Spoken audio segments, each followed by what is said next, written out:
Ми переходимо до різних таких історій, і на вашу думку, які найпопулярніші помилки допускають люди, обустравлюючи свій простір, де вони мешкають?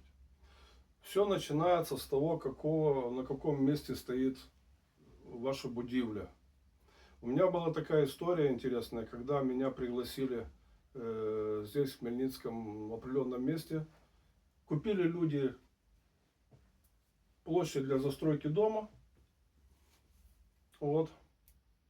И когда купили, они меня пригласили. Сказали: мастер, здесь можно строиться или нет? Говорю: здрасте. Вы сначала купили, а теперь спросили меня. Я говорю: нет, нельзя. Говорю: почему, они спрашивают? Говорю: потому что это место, где очень много кабелей, подземных течений и тому подобное.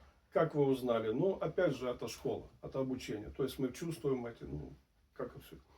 Они начинают ходить по этому участку, рядышком уже построился человек. Они говорят: слушайте, а тут же действительно эти есть потоки? Говорят: да, говорят, тут куча всего, здесь была воинская часть, тут это было, тут.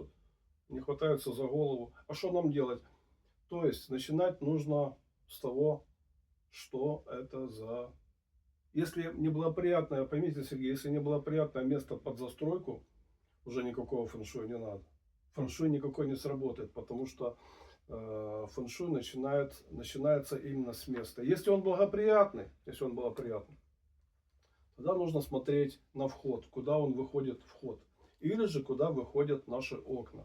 Очень неблагоприятно, если окна и двери, входные двери ваши выходят на полицейские участки, на кладбище, на больницы, на школы, на учебные заведения. Да, на учебные заведения это очень плохо. Да. Благоприятно, если напротив есть вид из окна, благоприятное озеро, какой-то парк светлый и так дальше. Вот. Почему нельзя на эти места, чтобы был выход? Ну, тут логично, да. Полиция — это место для насилия.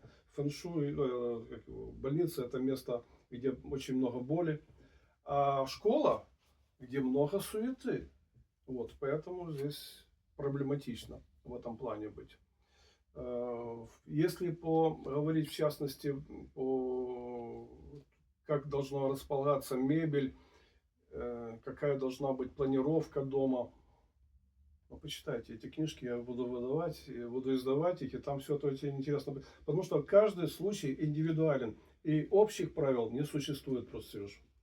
Але б хотілося мати якісь рамки, як всі мають астрологічні прогнози, кажуть так, значить воно так буде. Але маємо те, що маємо. Маємо те, що маємо, да.